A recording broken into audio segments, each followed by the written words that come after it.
Welcome to Back Alley Chat with your host, Allie Severino, me. So excited to be here today. I have a fantastic guest, Tim Roberto. Hey, I saw someone say it very like Roberto. And I was like, when I read it, I go, Roberto, right?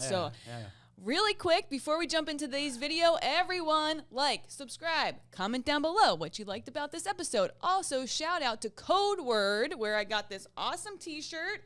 My girl Krista, who works there, she has, we've actually been internet friends since Dope Sick Nation came out, and she always sends me cool Code Word shirts. And basically how it works, if you purchase a shirt from Code Word, so mine's 5-6 ace in your face, and so what they'll do is they'll give like 10 or 15% of the purchase price to helping feed individuals in that area code. So it's kind of cool. Check them out, Code Word, and let's get in today's episode. Hi. Hey. How'd you like that intro? That was fast and busy, and but cool. I like to get to the point, get into the good stuff, you know? Uh-huh. So, Tim.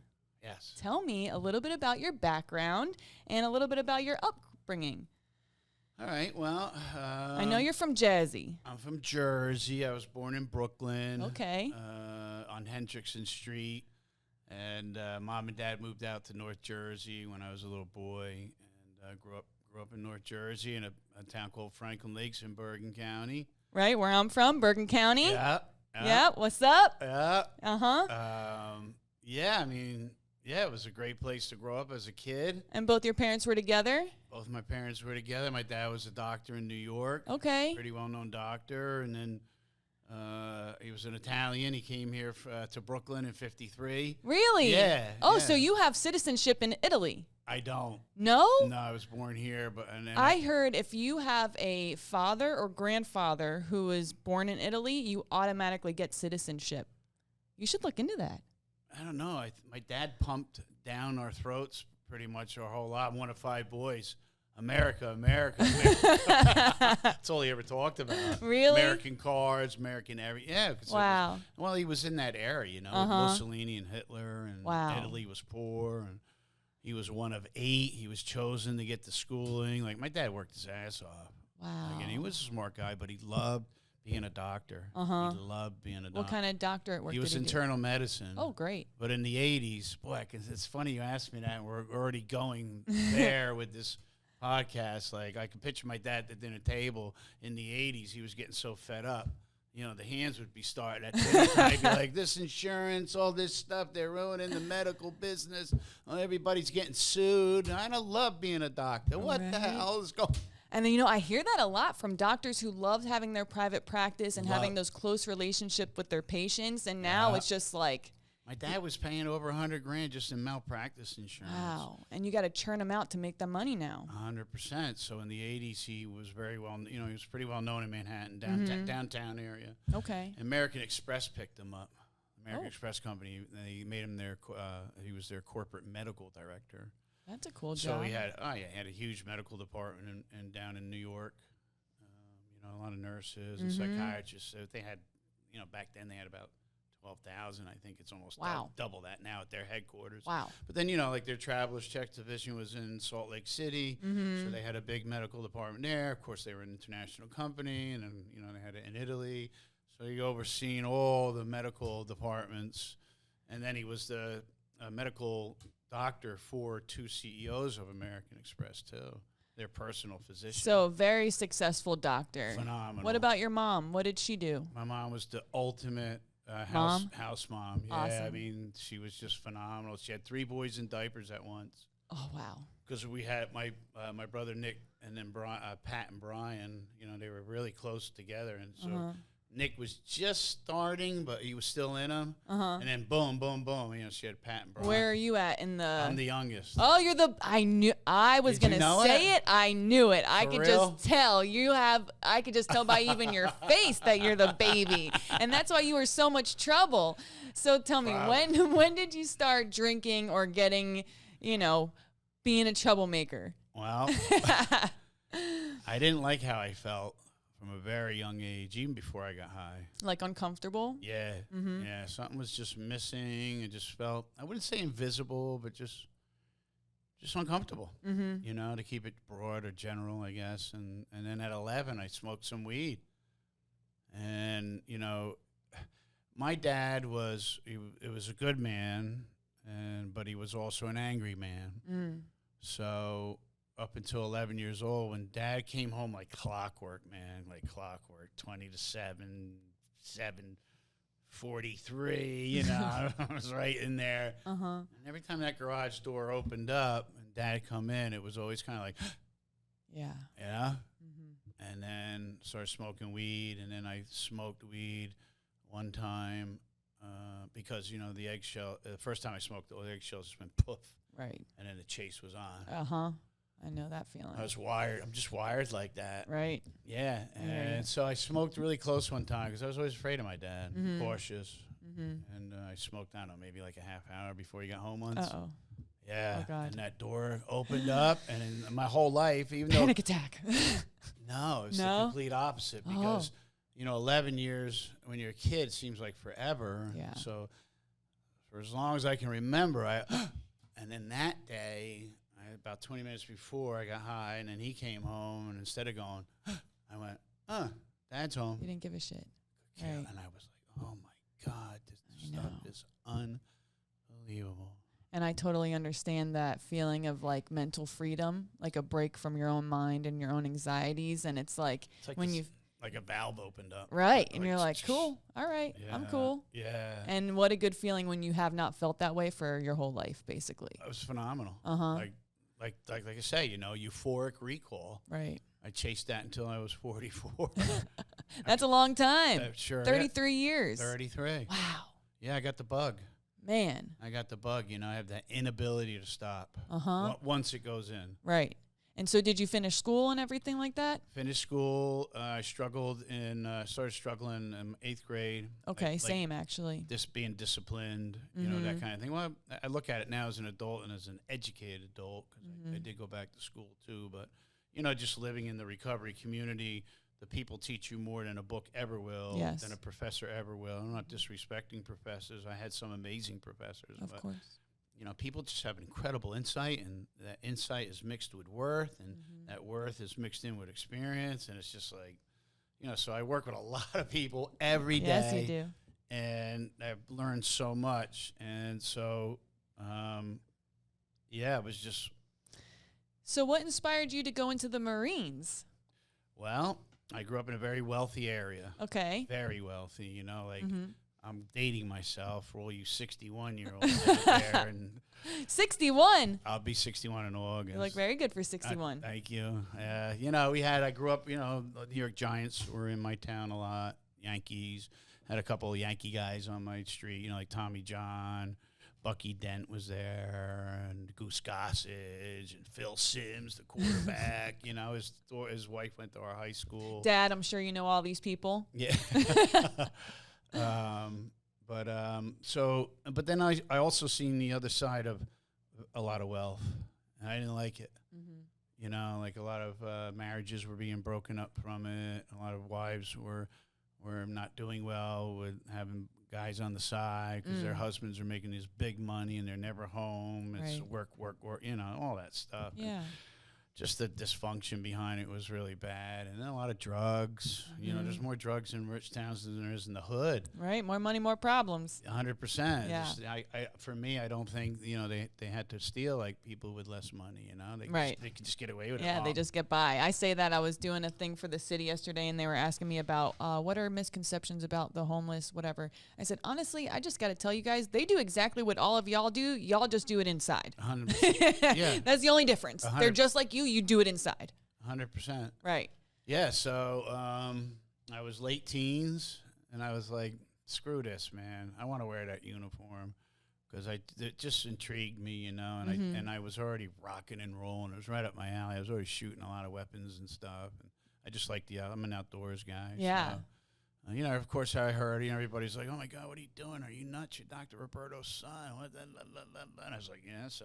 Uh-huh. Anyway, I went in. My poor mother today. Oh, the gosh. day they picked me up in my driveway, my mother's like, please don't go. They're going to change you. Oh, Mom. That's what she said. Oh. I was like, that's the whole point. And she was so right because when I graduated boot camp down in Parris Island, my mother came up to me, and I was in uniform. and you can't embrace in uniform. Oh. I don't know about now, but back then, because our DI, our senior DI, you have your senior, and then we had 3 other DIs supporting the. What's a DI? A drill instructor. Oh, okay.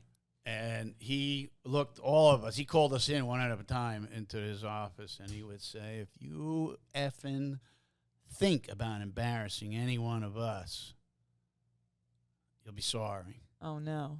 So he gave us some code, Right. So my mom, "Oh my God, Timmy!" Oh, it's English because she's from England. So like just dainty and soft spoken, so English. And I'm like, "Sorry, Mom, no hugging."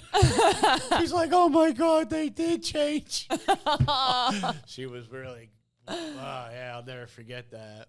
Never forget it. And then it was just a great day. Like my parents were there, a couple of my brothers were there, and one of my DIs went by. The guy's back in one of my DI's heads was probably like 2 feet wide. What? Oh my God, the guy was like Massive? 6'4", massive. My brother was like, "Oh my God, that was your guy, one of your guys." I'm like, "Yeah, that was one of my guys." Staff Sergeant Malone. I'll never forget him. I forget a lot of stuff, but their names I don't forget. They must have really impacted you. Yeah. Yeah. It was an honor, though, man. It was really cool. I loved it. I excelled in it. I've always been that service-oriented guy, like, love of country, love of God, love of my fellow man, you know what I mean? I'm still like that. I'm wired to do drugs. I'm wired to serve. It's just that, thank God, God gave me a gift and taught me how to stop using drugs, So, the Marine Corps was phenomenal, but... How did it end up? It didn't end up good. Just a little too much drinking and a little too much drugging, and they finally had enough. What did that day look like? It was horrible. Tell us about it. It was just we can't deal with you anymore. Were you getting in trouble multiple times? I was getting arrested. Oh, that's a big deal in the Army or the Marines. Well, yeah. I don't think you're allowed to get arrested, right? No, and like our CO would always say to us, "You guys did a great job. Way to go. You kicked a lot of ass. You moved a lot of ground. Go take 3 days. Just don't get arrested." He say it every time because the Marine Corps was kind of like a green light. Okay. The drink. Yeah, right. Kick your ass and go drink. Right. And it's definitely a culture, I think, in the armed forces to drink a lot. 100%. Yeah. Drink and fight. Right. Or if you're not fighting, you're arm wrestling. If you're not arm wrestling, you're actually wrestling. You know what I mean? It's just the way it is. What were you getting arrested for? Wrestling? Yeah. Just being a jackass. Intoxicated, in their cars, lighting up the town down in Jacksonville, North Carolina, because I was at Camp Geiger.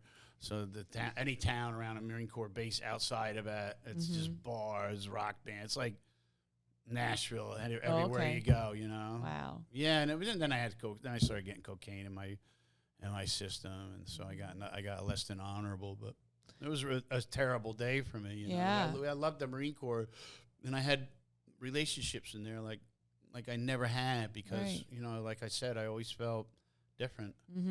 But I felt like I was really amongst my own kind, and those guys would die for me, and I would die for them too. Yeah. And it was like just that thing. I don't know how to explain it. It's like I spent my whole life trying to explain to people why I felt the way I felt, or the way I got high, but I was trying to explain to people that never got high. Right. And I get so irritated and pissed off, like nobody understands me, But then, and that with my more rational mind anyway. How can somebody understand something they've never experienced? Yeah. Like I spent my whole life trying to explain this, but all they're seeing is.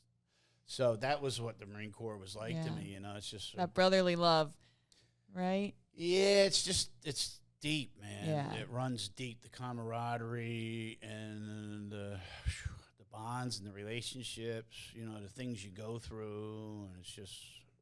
So what did you do when you left the Marines? What was the next step for you? Well, I didn't leave the house much. I went back to Mom and Dad's. I was a little effed up. How old were you? And then I was 23, I think, somewhere in there. I didn't leave much.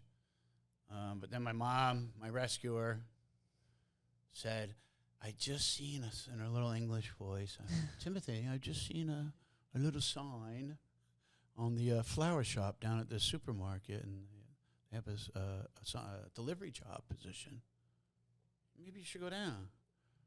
And I was like, I thought about it. I was like, "Well, damn, I know this town by the back of my hand. Uh-huh. I just do my job. Nobody will leave me alone. I get to listen to tunes. Right. That's cool. Yeah. Right. So I went down. Uh-huh. The guy's like, you just got out of the Marine Corps? It's like, You want to deliver flowers? It was crazy. Was it Ma Brand? A lot of those flower places I hear are Ma Brand. Anything you can't talk about it? Yeah. Okay. I don't want you someone with the fishes later. Yeah. It's funny. It's funny what they keep the stems moist with in flowers. You know what I mean? Oh. But anyway, yeah. So I jumped on it, Mm-hmm. and it was really cool because nobody bothered me because I was a Marine. Right. Give me an assignment and I'll complete it. Right. So they would load me up with deliveries. I just map them out. Because I didn't have a GPS. Oh, yeah. We're talking about back in the day. I write it all out. You know, I had to be all nice and perfect. Uh-huh. And as soon as I made a delivery, put a line to it. And I come back, the guy be like, you done? I'd be like, yeah. He's like, really? It's like, everything went good? Yeah. I knocked it right out. Right. Killed it. Killed it. I guess the other guys were probably goofing off. When did things really become unmanageable or start to get where did you ever get married or? I did. You did? Okay. Yeah. Oh my gosh. Yeah, and it didn't go well, you know.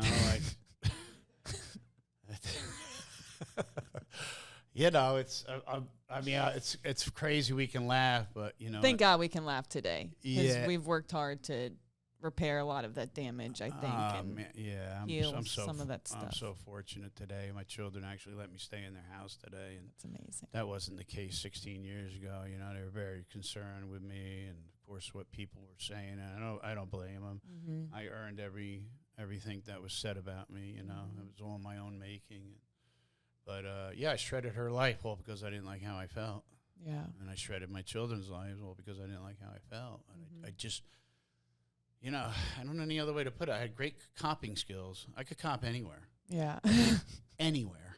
Like I say, great coping skills, great coping skills. Coping skills. Okay, not the best skill to have. But that was the thing. I had great coping skills, but no coping skills. That's really fucking bad. Really bad. And I just struggled living life on life's terms. You know, I just really struggled, man. What was your career at this point? Well, it's funny because that flower shop that I showed up at, his brother, this guy was really clever. So his wife had a flower shop, and then out of the back of the flower shop, he was importing flowers, fresh cut flowers from Holland and like the Philippines and South America. Wow. Yeah, it was so cool. But his niche was he would get it pre-ordered. So if you ordered from us, it'd be packed for you and delivered right to you in a matter of a couple days after being brought to the auction. Wow. Because Holland has this incredible auction. Like, it's fascinating. I mean, fascinating. The Ellesmere auction, it's huge. There's cars that drive through it, mopeds. It's got a trolley system in it. Wow. It's insane. And the amount of flowers that come into it, and it all comes through this clock. There's like these 3 clocks, and I still could never figure them out. But every time a new farmer would bring in, or a new like house, you know, flower house would bring in, the clocks would start and the bidding would start. That sounds fun. Oh, it was total. Yeah, It's like the New York Stock Exchange, but for flowers. 100%. Wow, that's so cool. I see photos all the time of like the Netherland area with like tulips, and it just looks beautiful. It's amazing. So, but what that niche does, is it cuts out the need for somebody over here to get a building, get coolers, salespeople, vans to deliver all this stuff to flower shops. Right. I cut all that out, and people just couldn't believe it. But that it was so good because I could just say, well, I know you don't believe it. It's very hard to, but you're a business person too, right? So if I can drop it to you and improve your quality at a cheaper rate, would you still pay for it? I'd consider it. I said, you know what? I'll do better than that, because I would set them up. Right? I'll do better than that. You can just have it. Wow. And then you tell me what you think. Right. Yeah, it was unbelievable. So that's what you stuck with for all those years. Well, because his, so I learned that business because his brother, he graduated college, and he started working for this guy, but then he wanted to go back to law school. And when he went back to law school, the guy asked me to come on. That's cool. Oh, it was phenomenal. Right. Like, yeah, I learned an incredible skill. Yeah. And I went to Holland a couple of times, and, you know, it was just great. So that's always been my ace in my back pocket. Right, something you can do. You got that, right? Yeah, and I got the connections. Right. Yeah. So what was the catalyst to you getting into recovery? And did you try ever before to get into recovery before this 16 years? Or like during those 33 years, were you trying to get sober? And what were you trying? And pretty much everything. You were going to meetings, you were doing church, or what? Church, meetings, therapist, just trying to white knuckle it. You name it, I tried it. But Stop drinking liquor, just drink beer, all those things. All that managing, all that, I was just totally pimped out my whole life. Yeah. I was just lived in this pimp, and I didn't know what the hell to get out of it. I could stop. Stopping was easy. Staying stopped. Staying stopped was tough. That's the tough part. So I just, I just didn't have the skills. I didn't know how to manage my feelings. I was totally deregulated with my emotions. I took things really personally. My household was kind of violent. It's either it is or it isn't violent. My household was violent. I never learned really how to communicate how I felt. Everything was implode. So when I drank, that valve would open up and I would let a lot of anger out. And were you a daily drinker or like a binge drinker, or what did that look like for you? Initially, just a weekend kind of guy. But weekend warrior. Yeah, and I get just totally hammered. But I never puked. I'm like a hashtag real shit alcoholic. You know what I mean? Like I could just keep drinking and drinking and drinking. Like that's a talent. I was talking to somebody before the podcast, and I got the bug. Yeah. Like I just got the bug, man. Right. I don't have an on or an off switch. And once it goes in, like the literature of AA states, we have this mental obsession, and once we put in, the obsession is kind of anesthetized, and I'm driven by that phenomenon of craving. I can't stop. My favorite part is science has not yet what is it? Science has not yet found a cure, and everyone in my home group is saying, "Go science! Yeah. Help us out!"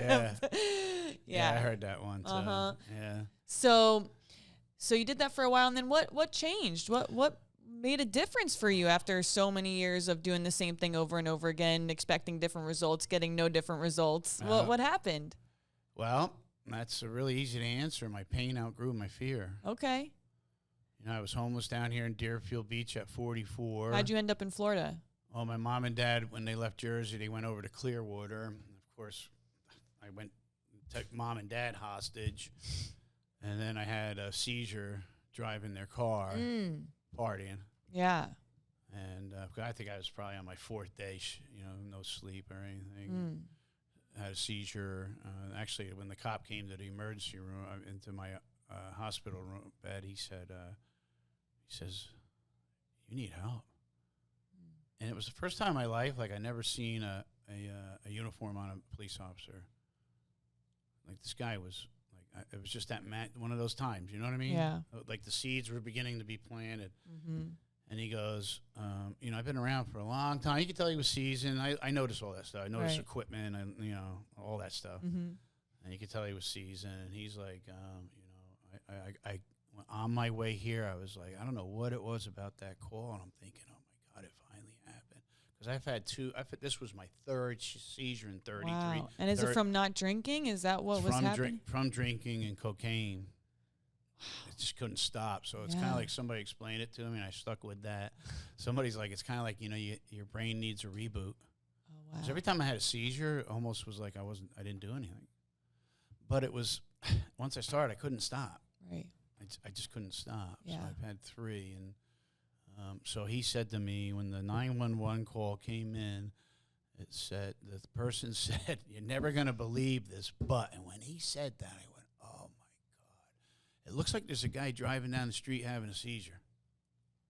He's like, I never heard that before. I didn't know what to expect. And I came on scene. You're off to the side of the road. The car's totally obliviated. And I was in my parents' Crown Vic. Oh, wow. Those things are like tanks. Like tanks. Right. And it was annihilated. And I smashed out 2 cars in a guy's driveway, and I kind of came across the road.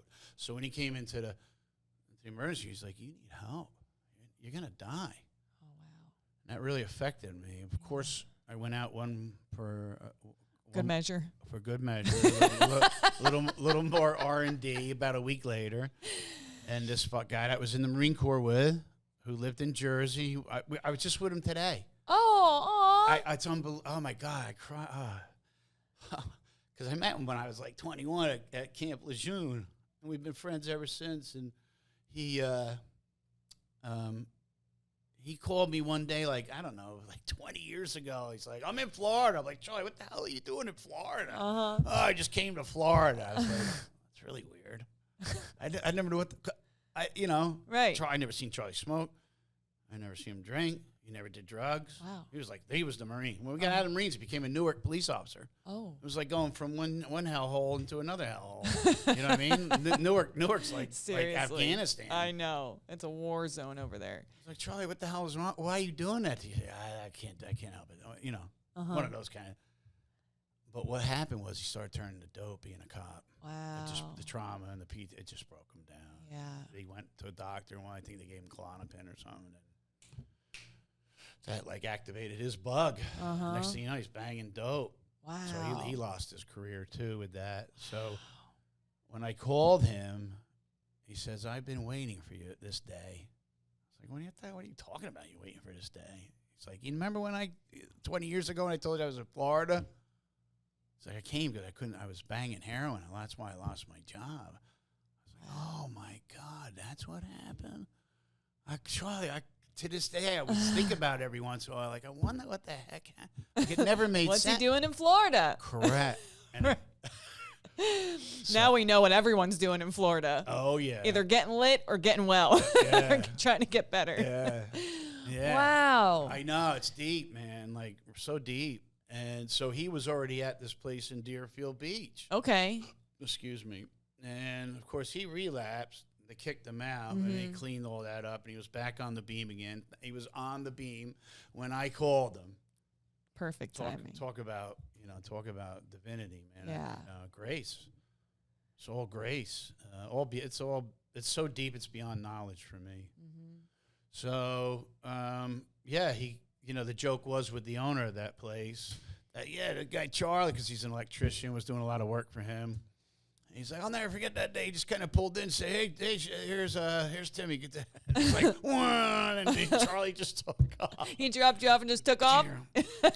But that was the beginning, the start. And that my pain, after 33 years, like you said, Wow. It's a long drinking and using career. That's a long time. Yeah, it was horrible, man. And then, you start, divorce papers come, and you sign the house over, and then the state takes your kids away. You can't even see them supervised. Wow. It was really bad, and that was the pain. And I had nothing to use, but at the same time, I was noticing what people in recovery had. Like, just as well as I know, game recognizes game and real recognizes real. For real. And, I knew it. Yeah. And I was scared to do it. Yeah. But that's what I mean by, like, my pain outgrew my fear. Yeah, that was my favorite quote in treatment. I remember sitting there, and she said, when your fear of staying the same is greater than your fear of change, you will change, and I really believed that. And when I went in there, I was 18, and I always say how grateful I was that I got sober at such a young age, because when you get older, you just keep getting things to lose. Like you could just mess up so many more things. And, and granted, I screwed up my life as much as an 18-year-old can. Yeah. But, I am definitely really grateful that I was there at that time, and I gave myself the opportunity to live, a sober life, especially in my young adult years when I was building everything and trying to become a person and learn how to be a human and not fight people and, talk and walk like a regular human. Like, really, it took me a minute. So that's so cool. So you went down here, Divine, your brother, basically from the Marines, was getting sober himself. You entered recovery, and what has life been like since then? I mean, so it's been you just celebrated 16 years in recovery in April. April 15th. Congratulations. Thanks. Yeah. Wow. Yeah, I mean, I hate to say it, man. I used to want to knock you guys out when you would say, keep coming back one day at a time. It's beyond your wildest dreams. So annoying, right? Until you realize, Yeah, when you get healthy, you realize, well, obviously now I understand how those those sayings came about. You know, it just is like I get it. Like, it's really difficult to understand something, like I was saying before, you've never experienced. Drugs and alcohol, if you got the bug like I do, are not the nicest players to be in the game with. So how can you believe, you know, freedom? How can you believe that somebody isn't lying? Right. How can you believe that somebody goes up there and gets a 90-day chip without saying, come on, man, 90 days, get at it? It's really hard to understand stuff you've never experienced. But, you know, but you, like I said, you know, game recognizes game and real recognizes real. And, you know, I was homeless down here. I had no home, nothing. I was living out of my truck. I was all smashed to smithereens. You know, I had my joke back then was my truck had more duct tape than Home Depot. You know, because you're ripping guys off. You're getting, you know, you go in the hood. They're just pelting you with bricks and bottles. Oh, my Lord. It was insane. And you were down in Pompano, Delray. I used to keep a 10-speed in the back of the bed, park my truck like 6 blocks away and ride in. And jack them right up, man. I could come out of nowhere. Boom. You're pretty big, too. You're pretty. A lot bigger. I bet. Yeah. They saw you coming. They didn't even see me coming. I bet. Yeah. That's a whole nother, but that's glorifying. I'm not going to do that. So, yeah, I just started doing what I didn't want to do. I work with a lot of people today. I went back to school. I got my CAC with the Florida Certification Board. I got my CCAR Recovery Coach Professional. I got my intervention certification. I sponsor, I can't even tell you how many guys I sponsor. I got one now. I guess over the years, if you ever want to come to my house on around Christmas time, it's called the Roberto Gratitude Party. It started out back in the day with like 5. Now there's like 70, 80 people. Wow. Some of these guys I sponsored, you know, 15 years ago, 14 years ago, their kids already got a beard almost. You know, like, you know, it's starting to add up. And it's starting to grow. Maybe I'm just biased, but, you know, I got sober around the same year as you. I got sober 2008. And to me, that was like the best time to be in South Florida. I just like thought we were having so much fun in recovery, and like all, you know, I was really big into Ficky Paw and Icky Paw, and you know, just like what a great time for me. You know, I like so enjoyed my early recovery, and I was like you, where and I never really thought about it. It's hard to understand recovery if you've never experienced it. You know, and that if it's even a thing that you're capable of or even want, you know, I remember thinking, why would I even want to do that? Like, I'm not interested in all of that. Parts of it I'm interested in, but I'm not interested in all of it. But you have to do all of it for it to work. 100%. You know, and that's why I was asking you about how many times you've attempted sobriety before this time, because it's like, what did you do different this time that you didn't do all those other times where you tried to put down drugs and alcohol? Well, I stopped, like the program says, right? Like the literature says, everything prior to getting sober was contempt prior to investigation. You know, and that's what I tell a lot of people now. How can you critique something or come to a conclusion or assumption without even trying it? Right. So if you're that good, then go down to the gas station and buy a lottery ticket. If you got it that good. Right. But that was, you know, everything for me boils down to fear. You know, all I ever did my whole life was I lived in fear. So if I lived in fear, I'm making fear-based decisions. And if I'm making fear-based decisions, all I'm doing is creating more fear. Right. So as soon as you say, why don't you try it out? No, thanks. You know, all those conclusions or assumptions without even trying it. But especially today, if I want to learn something, I could just look up YouTube and look it up. YouTube's the best. You know, I don't even know this person. And I trust everything they say. Right. You know what I mean? Yeah. If I want to fix the light switch, you know, if I don't quite hear, you know, correctly, I'll put it on reverse again. What they say? You know, right. Won't question it. But, you know, as a counselor, as a sponsor, as a guy that's really in the trenches, I've heard so many excuses. If it's not excuses, it's conclusions. If it's not assumptions, everybody's got an answer. Slice, chase, they do all kinds of stuff. Yep. But you go to Google, la, la, la, la, la, and whatever Google, okay. Right. We take it. We take it. I agree. Yeah. So you got a guy banging dope or a girl banging, you know, blah, blah, blah, blah, blah. And they found a way out, and they have an incredible life right now. and then you want them to show you. When they start showing you, like, yeah. Yeah. Sounds like a lot. Yeah. Exactly. Yeah. You know, that might have worked for you. Right. But, I don't know if that's for me. And that's one of the more, not frustrating, but when I'm at work and I never push, I'm really about autonomy. So I never push anything, but I like to plant seeds. And Amen. so, I'll say, well, have you tried going to meetings? And, it's always the same thing every time. It's I want to use more when I'm in there, then blah, blah, blah. And it, just a part of me feels like sad for them because they'll never get to experience the joy and I don't know. It's just a special feeling and it's a special thing to be a part of. And the way it will change you. It's a very special club. Yes. And it's a privilege denied most. Mm-hmm. And what works between me and you is that we're people that normally wouldn't meet. Right. And, it's kind of like I know you, you kind of know me. You can smell me a mile away. I can smell you a mile away. You know what I mean? Like, there's just that thing, like Marine Corps, that camaraderie, or police, or fire, or EMS. There's that camaraderie. There's that thing. Yeah, and I think it's so cool how nowadays you do so much for police, and I know that's something that you're focused on with some of your efforts. So right now you work at Mandala, like gondola, right? Remember that part.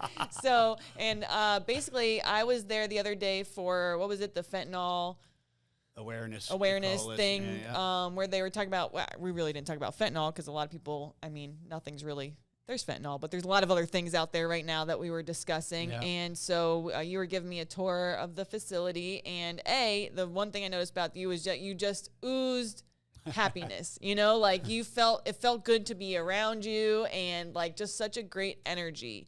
And Thanks. When we went through the facility, I felt all the staff thought the same thing, and the clients, they were all happy to see you, and you were bringing a smile to their face for that moment of the day. And I just love that because that's what I try to do. Even if somebody's outside in a cardboard box, I just try to give them a little laugh because maybe that's all they're getting that day. But so, it's important to me. That's my goal. I try to actually know almost every client, that I can. We have 143 beds there, so it takes a lot of work, but the work's worth it. You know that. Mm-hmm. You're out there doing what I'm doing. Yeah. In it. Totally. So much fun. So tell me about what is it called? The Stomping Out the Stigma? Stomping Out the Stigma. I heard you walked 20 miles. The first one. Wow. Yeah, that was last year. That we just wrapped up the second year. Uh-huh. Yeah, the first year, it was a personal commitment for me because last year I celebrated my 15th year. And, I have a wonderful relationship with God today. And hey, I didn't think I was going to get emotional today. And I really wanted to do something special to honor that relationship, Like, I'm done trying to figure it out. Like, I don't go to that arena anymore. I allow this thing that I still quite don't understand to just allow me to experience it. Mm-hmm. So I wanted to show my gratitude. And I thought, wow, what could I do? And for me, if I just sit long enough, I'll always hear it. Mm-hmm. And that's a trip. Like, I don't need mushrooms to get that deep. You know what I mean? Like, it's just deep. Mm-hmm. And then one day I heard it, whether you believe me or not. I heard it. Take it back to Deerfield. So I live in Boynton Beach, Florida. So I Googled and I listened to what it said. It said 20 miles. And I thought, oh, man. So you walked from your home in Boynton down to Deerfield where you experienced homelessness and got sober. Wow. Yeah. That's cool. And I was like, God, that's it. I'm all in. This thing's going to be real. I'm going to talk to you the whole way down. So once I made the commitment, everything else just, so I don't know, fast, because it was on April 15th of 2022. This started happening around October, November of 21. I was thinking, okay, I'm coming up on 15. It looks pretty good. And then I heard one day, Timmy, I love you too, but it's going to take 8.5, 9 hours to do this. That's going to be a lot of time to bring awareness to suicide, human trafficking, homelessness, alcoholism, drug addiction, mental health. And then the first responders came in oh God, it's crazy. I was like, okay. And then about a week later, this woman I've known for years, a week later, I see her at this fundraiser for first responders. I know a lot of those guys too. Mm-hmm. I was like, oh my God, I never. And so this fundraiser was for this organization she started. called One Brother, One Sister. Okay. Because 3 years prior to my first walk, she lost her brother to suicide, alcoholism, and he was a first responder. So she started this One Brother, One Sister. So I was like, gosh, I never knew that. Yeah. On my way home, I didn't even have to get home. All of a sudden, I was like, oh, God, that's who I'm doing it for.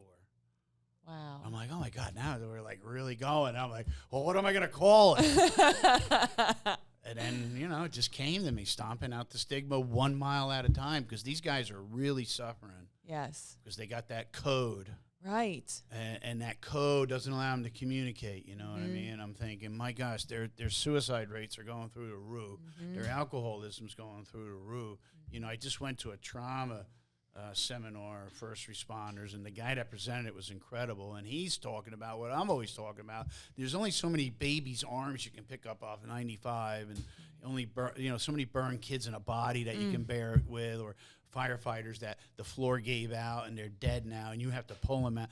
You can only do so much. So much trauma. So much trauma. And, you know, I'm thinking, these people are always there for us. Yeah. Like, they were there my whole life. They cut me out of a car. It's like, phew. Gosh, man, it gets so deep for me. It gets so emotional. But who's there for them? Right. Imagine this place without them. Like, what would it be like? Would it be like that old Mel Gibson movie? What was that crazy ass?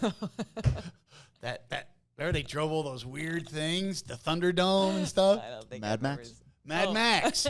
Yeah. Christian to the rescue. My man. Like a freaky movie. Like, you got to check it out. I do. I will. I've heard of it a lot. Yeah, it's freaky. Never watched it. Yeah, it's crazy.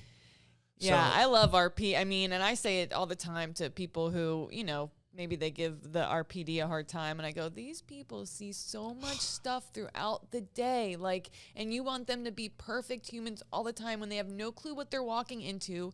There's this huge, like, thing against them right now for whatever reason, you know, and they're just there to serve, you know, and I know that some of them, whatever, right, but they could use more training, and they could use being able to talk to people about what they've seen and what they've gone through throughout the day. But from what I understand, that's very difficult for them, because God forbid they do get diagnosed with some kind of mental health condition. They could not carry a weapon possibly, or that's one of the big things. Cop gets his gun taken away.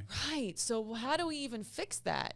It's you know, that's such a huge question. It's a very intense, not intense, like a very complex, you know, question. It's got to be dissected, pulled apart. Like, all I know is that these guys need help, and they need somebody they can trust. Kind of like, I'm trying to figure out a way to set up, like, you know, we have FMLA now, right? The Family Medical Leave Act. Yeah. It guarantees you all they can do is see a letter from the doctor that's under the care you're under, and that's it. Right.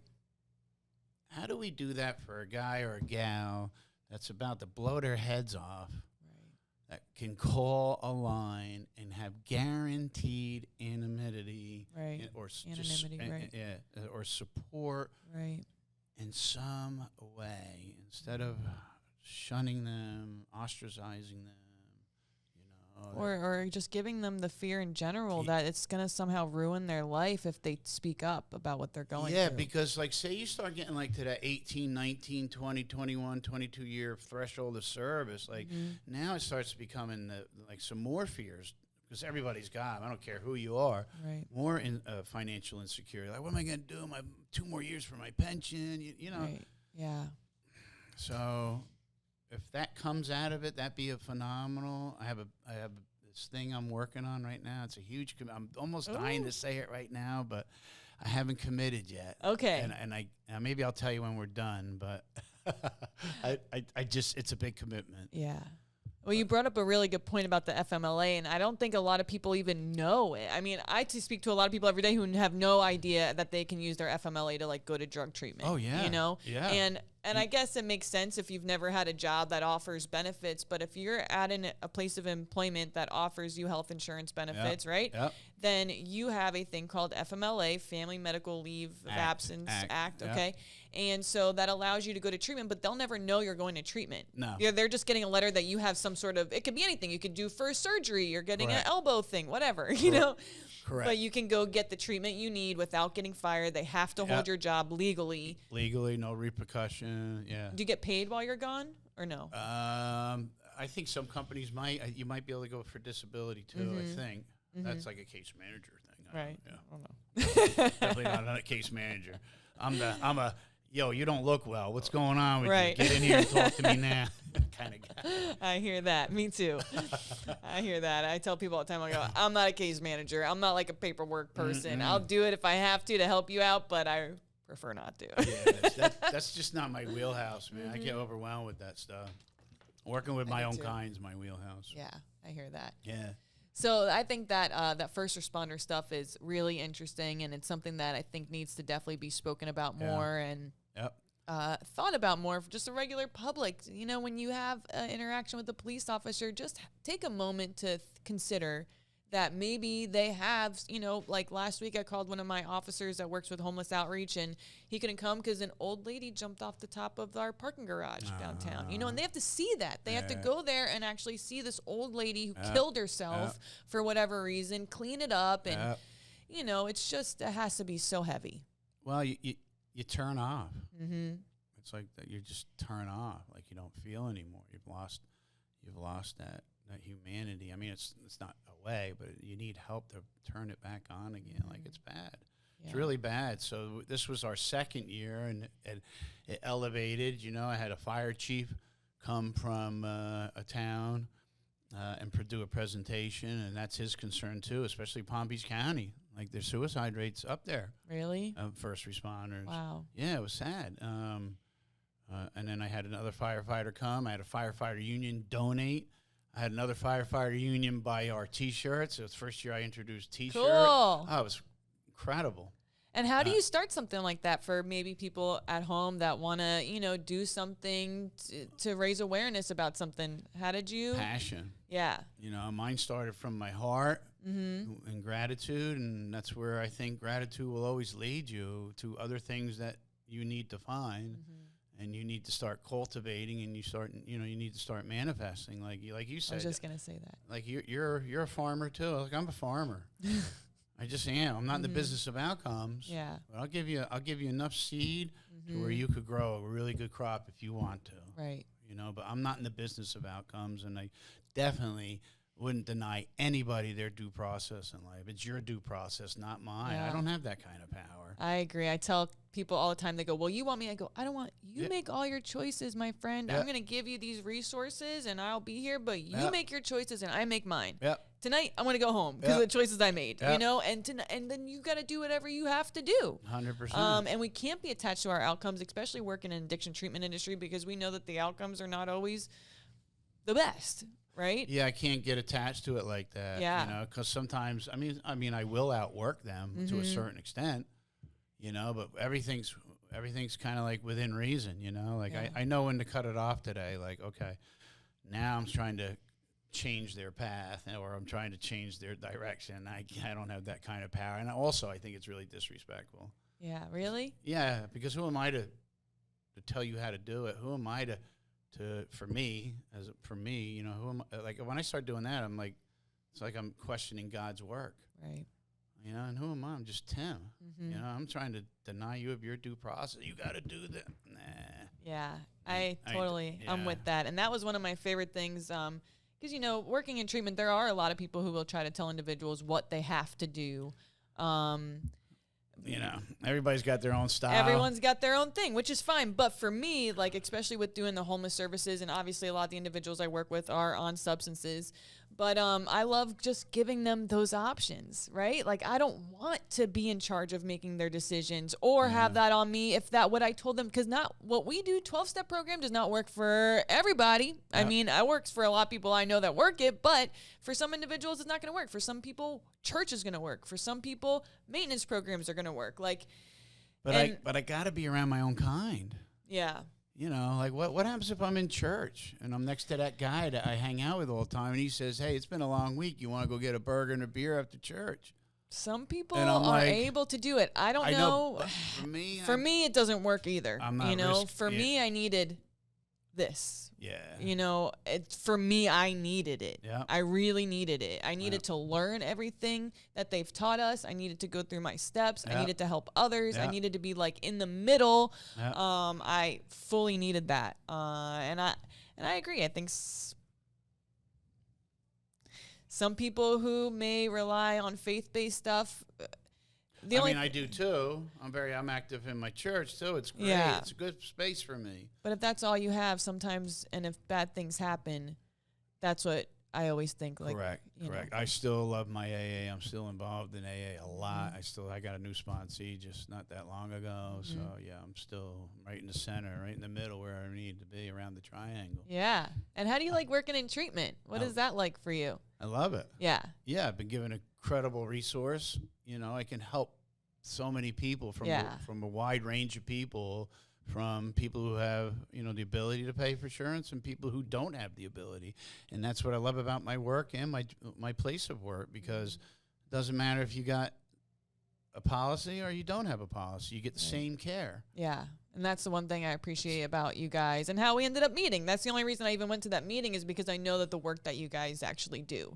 And so and we both were talking about this before the podcast back in the day, because we've both worked in the treatment industry for a long time now. And so we've seen it totally change and morph multiple times even from where it started, where there was no Obamacare and you maybe got to go to rehab one time off your insurance, to Obamacare coming through and people being able to go over and over and over and over and over again, like a revolving door, which they can still sometimes kind of do. But now there's not so many PPO policies. So and, you know, we had a lot of crackdowns and a lot of legislation in Florida, which I believe is great, because we might have had our issues, and I'm sure they're still there, but I still believe South Florida is one of the best places to 100%. get sober. 100%. You know, we actually have regulation. We actually have oversight now, unlike almost every other single other state in the country. So great place to get sober. Yeah, great. I totally agree. And the one thing we got was that grant money from Southeast Florida Behavioral Health Network, SIFBEN. And we have a contract. We're a SIFBEN provider. And I love that, because back in the day, the only option was DAF. Granted, I went to DAF. I was there for 6 months. Okay. Ooh. Yeah, it's a rough place. And so, but I'm glad that I went there, because when everyone's like, I'm not going there, go, bitch, I went there. What the fuck? You know what I mean? You're either going to do it or you're not. You know, like, I feel for you. I don't think it's the best, but it's a place. And the only thing that saved my life there was H&I meetings. Those women came in, they told me they did it, and I was like, okay, now I'm fit. Now I'm learning something here.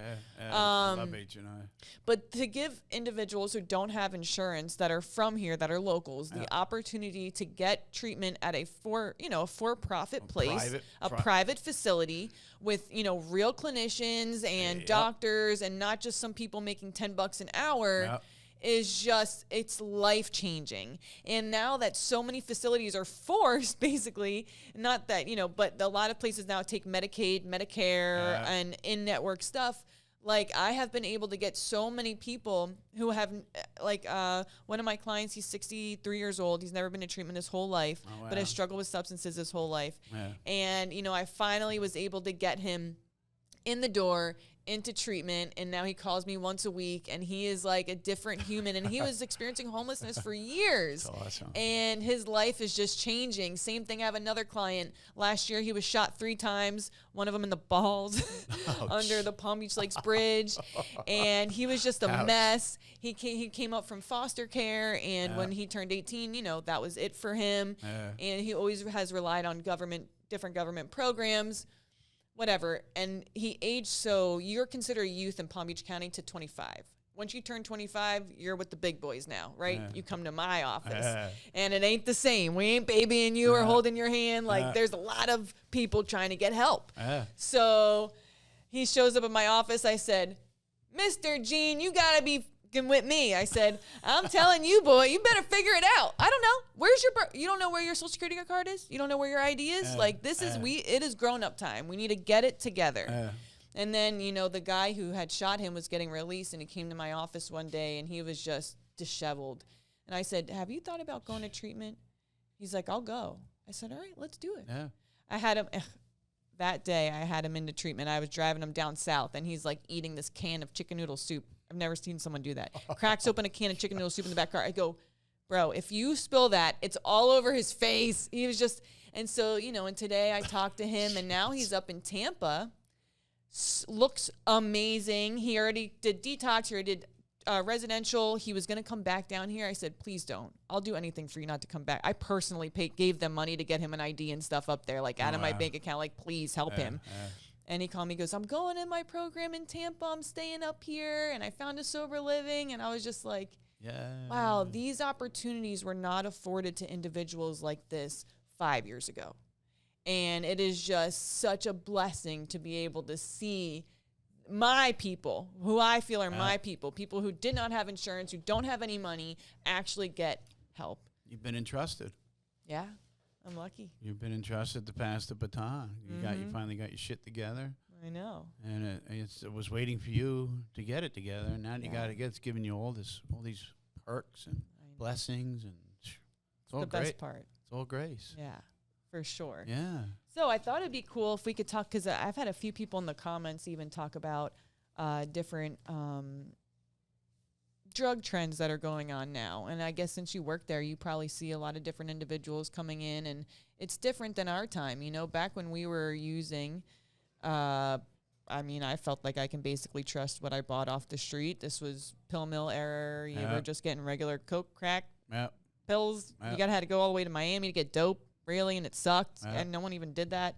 So, but today, you're buying research chemicals, you're buying a bunch of stuff that is just, I was watching this thing about these overdoses on this MT, whatever. It's just another research chemical. It's like an opioid. They lose their fucking hearing. God. How about you overdose, wake up, and you're fucking deaf? Okay? God. Like, what is going on out there nowadays? Like, what do you see when you have people coming in? Is it just totally different, or... It's fentanyl. Yeah. It's everywhere. You know, a couple guys, I remember it started for me like, I don't know, I would say maybe like last year, about a year ago it started. And so, yeah, I talk to everybody, you know. I just want to make people feel, because you and I both know what it's like to be there when you've lost everything again. And you're in the shitter again. And you got charges out the ass again, or you got kicked out of the house again, smashed the car again, you know, that again list just goes on. It doesn't stop. And that's one of I want to meet as many as I can and tell people it's going to be okay. So about a year ago I noticed it started. So what are you here for? I overdosed. Oh man, okay. How long you been doing fentanyl? Because I don't even hear heroin anymore. So no, it doesn't even exist anymore. Yeah, I've made the conversion. So how long you been getting high on fentanyl? You get high on fentanyl? The guy's like, nah, I was smoking crack. That was the first time I heard it, because you're right. They're putting fentanyl and crack. In I'm like, everything. And it's in everything. All those guys that make the pills, press the pills, fentanyl. Nothing's fucking safe anymore. Nothing's safe. People are overdosed. And there was that one thing that showed up for a while that was like eating the flesh. Oh, the crocodile. Crocodile. And they got the trank, which has been around for years in Kensington. Poor Kensington. Yeah, they don't care about those people there. It's pathetic. Yeah. It's disgusting that there's even I don't even know if there's even a mayor of that town, but if there is, they should be fired immediately. Like, it is have you ever been to Kensington? I've been saddest place I've ever been. The street. Yeah, I used to go to Philly and Cop. Yeah, it's just I'm a Jersey kid, you know. Oh yeah. It's a sad place over there. Just for people to think that that's compassion, and I always say that about homelessness, for, you know, when they close down the mental health clinics, the hospitals and stuff like that, I go, for you guys to think that this is compassion, having a mentally ill person outside rolling around their own feces hungry, you're all fucking on drugs, okay? Because I don't know how that's compassionate at all. It's terrible. You know, like, but they're incapable of making a different decision because they're mentally ill. Like, they need help. And when Jerome Golden closed down by us, you know, that was a county facility, like the DAF, CARP, you know, and all that. We had more desperate homeless people coming onto the property, wondering what happened. Unbelievable. And that's when we said, God, we got to do this. And that's when we started doing the SFBEN. Well, I mean, it took us it took us so long too. That's another thing, the length and the red tape. I know. You know, we got a license for everything, and our leaders are like, you know, they're they're excellent. Like, we could have put it together in no time. Yeah. But it took like over a year, like all this stuff. the government stuff is just. But finally, we did it. Yeah. And I showed you the building. And I've brought multiple people there, and they've had a great experience. Oh, good. I've been. Oh, good. Stefan's got their own building. Some people down their own there. building. It's amazing. Ah. So how do you feel about, I don't know if to call it criminalization or like the banning of these new substances, or what do you think about the regulation of drugs? Do you have any opinion? You might not have an opinion on it, which is fine. Well, I'm an abstinence-based guy. Mm-hmm. What do we do? I see more. I've seen a big uptick with marijuana once it got legalized. Mm-hmm. You can go to treatment for detox for marijuana abuse, like the THC levels in it. I didn't know that you could get certified. Yeah, you can get certified for that. Wow. Yeah, because a lot of these guys would have mental health. Mm-hmm. So they're medicating themselves they get their marijuana card and they go in, they're getting this stuff that the THC is incredibly high in it. And they get psychotic. They start getting memory loss. Like, you look everything else up. Look up the effects of marijuana, today's marijuana.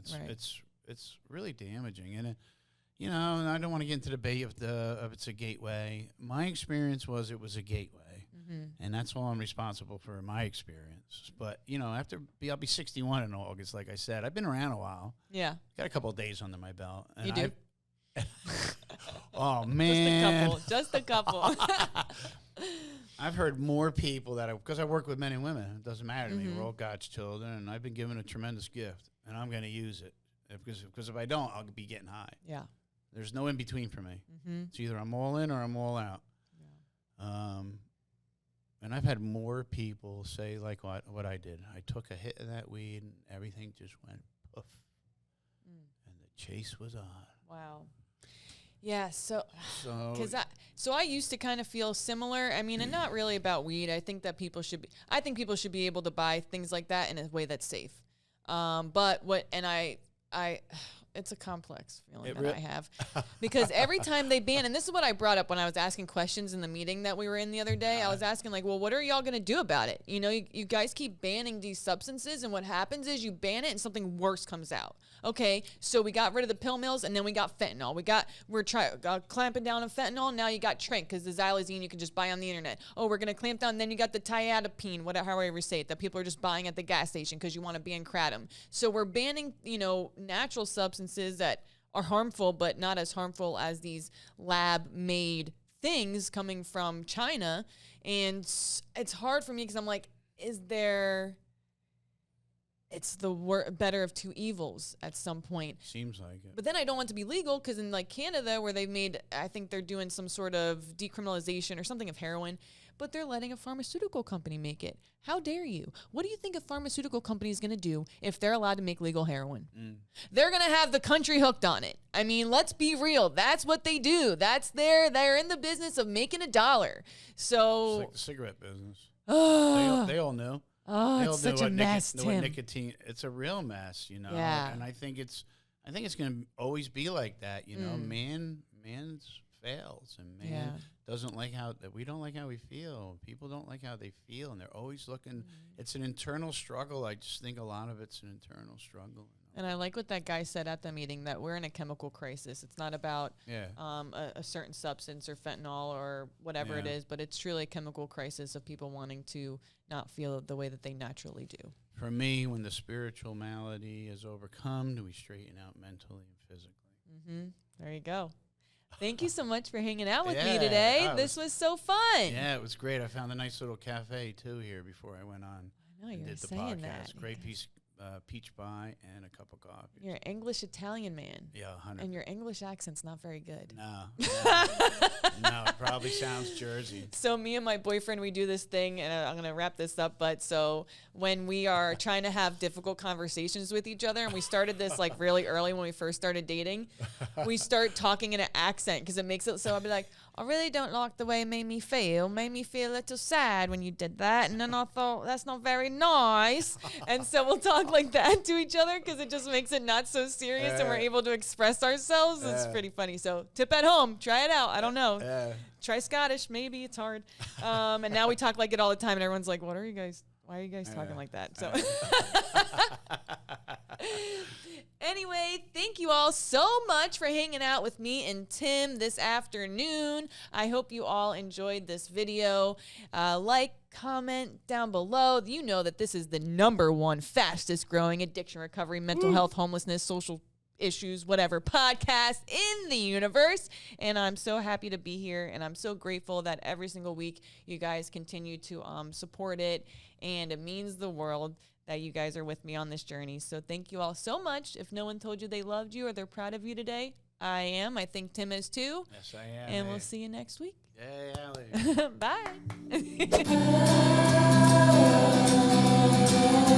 Bye.